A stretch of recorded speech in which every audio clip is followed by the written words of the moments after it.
साल की नैना के बाल उसकी शान थे। वेस्ट तक लंबे सिल्की स्मूथ हेयर सब उसकी तारीफ करते थे।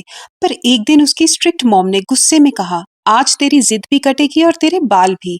और फिर वो उसे सीधा बार्बर शॉप ले गई। और वहां देखते ही देखते माँ और उसकी बेटी दोनों का मुंडन हो गया। ऐसा क्या हुआ था उस दिन कि दोनों को सिर मुंडवाना पड़ गया? चलिए देखते हैं। नैना एक मॉडर्न कॉलेज गर्ल थी, स्टाइलिश, कॉन्फिडेंट और थोड़ी जिद्दी। उसके बाल इतने खूबसूरत थे कि लोग रास्ते में मुड़ मुड़ के देखते थे। Silky black hair, waist length, बिल्कुल एडवर्टाइजमेंट जैसी शाइन। पर उसकी माँ सावित्री डिसिप्लिन क्वीन थी। उनके घर में एक ही रूल था, रिस्पेक्ट फर्स्ट, एटीट्यूड नेवर। नैना को बार बार समझाया जाता था, टाइम पे घर आओ, पढ़ाई पे फोकस करो, जुबान संभाल के बात करो। लेकिन नैना को लगता था माँ ओल्ड फैशन है। एक दिन नैना पार्टी जाने के लिए झूठ बोलकर घर से निकल गई।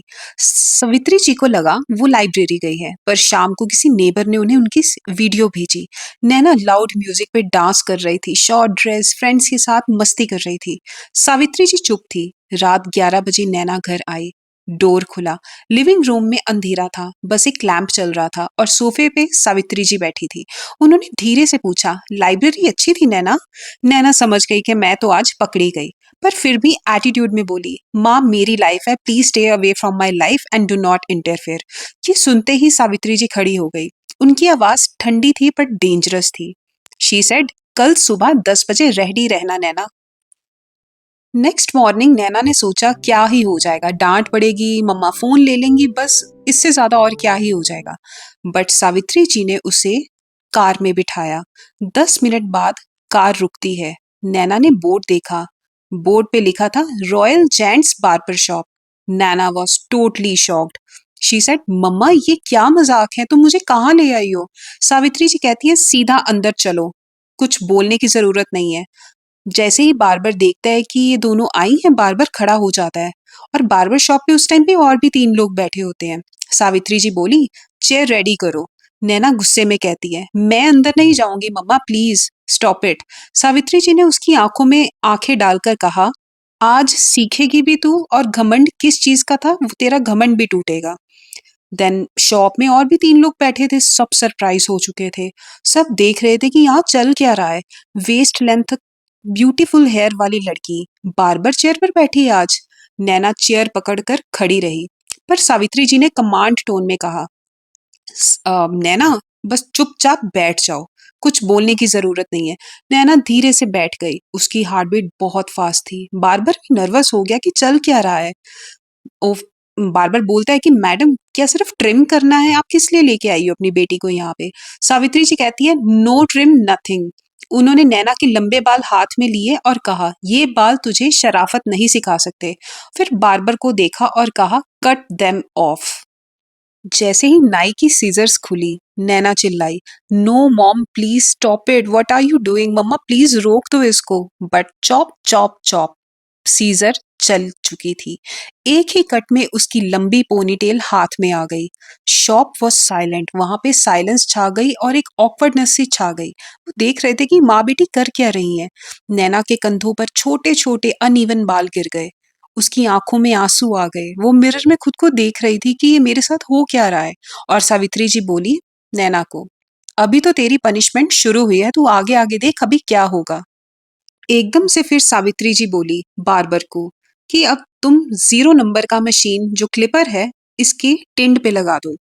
तो जैसे ही बार्बर ने ट्रिमर पकड़ा, 0 नंबर उसके नैना के सिर पर चला दिया। नैना ने चेयर पकड़ ली। मशीन उसके फोरहेड से पीछे को चली। एक सफेद स्कैल्प लाइन सामने आ गई। सिल्की बाल लैप पर गिरने लगे। नैना रोती रही, sorry mom, please stop it. But Savitri ji का जवाब यही था, झूठ, एटीट्यूड और डिसरिस्पेक्ट का प्राइस क्या होता है ये तुम्हें आज पता चलेगा। Machine left side, right side, back side, हर जगह चल गई। हर पास के साथ उसकी पहचान जैसे गिर सी रही थी। 5 मिनट में फ्लोर पर बालों का पहाड़ था। मिरर में सिर्फ बॉल्ड नैना थी। बार्बर ने जब टॉवल हटाया, नैना ने मिरर में देखा और उसके आंसू भी रुक गए। उसके आंसू सूख चुके थे। शौक इतना था उसको कि वो चुप सी हो गई थी। सावित्री जी ने पेमेंट की बार्बर को और उसकी जो कट पोनी टेल थी उसको उठाया और कहा, इन्हीं बालों पर तुझे घमंड था ना नैना। और फिर उसने उसी पोनी टेल को बार्बर शॉप के डस्टबिन में डाल दिया। नैना बार्बर शॉप से जब चलने लगी तो वो अपनी मम्मा को जिद कर रही थी कि मम्मा चलो, अब चलो, निकलो यहाँ से, मुझे बेइज्जती महसूस हो रही है, प्लीज लेट्स गो। बट उसकी मम्मा ने उसको क्या जवाब दिया? उसकी मम्मा ने कहा कि नहीं, अभी मैं यहाँ से नहीं जाऊंगी, अभी मेरा काम पूरा नहीं हुआ है। नैना वॉज शॉक्ड और बार्बर भी देख रहा था और पीछे बैठे 3 लोग भी देख रहे थे कि यहाँ चल क्या रहा है। नैना की माँ जाकर बार्बर चेयर पर बैठ गई और उसने नैना को कहा, नैना, मुझे आज अपने संस्कारों पर शर्म आ रही है कि मैं तुम्हें एक अच्छी सी सीख भी नहीं दे सकी, कि मुझे विश्वास नहीं हुआ कि तुम ऐसी निकलोगी।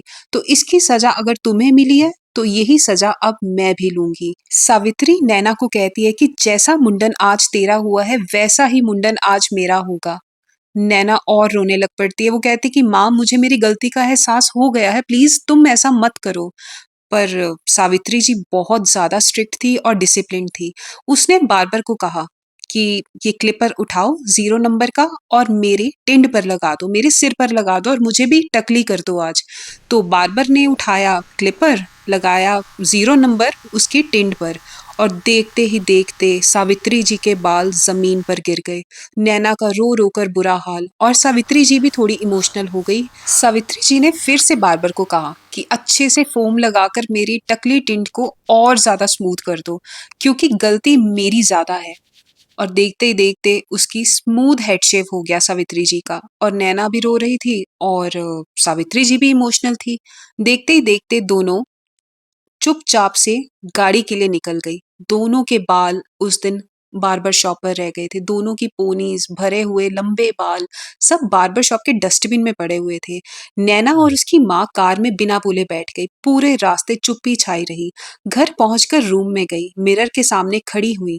अपने स्मूथ स्कैल्प को उन्होंने टच किया और पहली बार उन्हें अपनी ब्यूटी नहीं, अपनी गलती दिख रही थी। उन्हें अपनी गलती महसूस हो रही थी।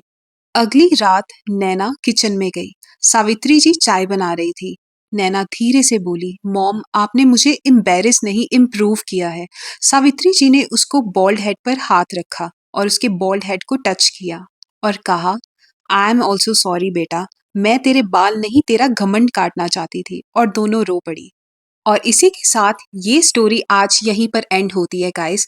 और I would love to know आप नेक्स्ट स्टोरीज कौन से करेक्टर्स पर देखना चाहते हो और कैसे देखना चाहते हो। Your suggestions are always welcome and मैं वेट करूंगी कि आप मुझे कमेंट्स में बताओ कि आप नेक्स्ट स्टोरी कौन सी देखना चाहते हो।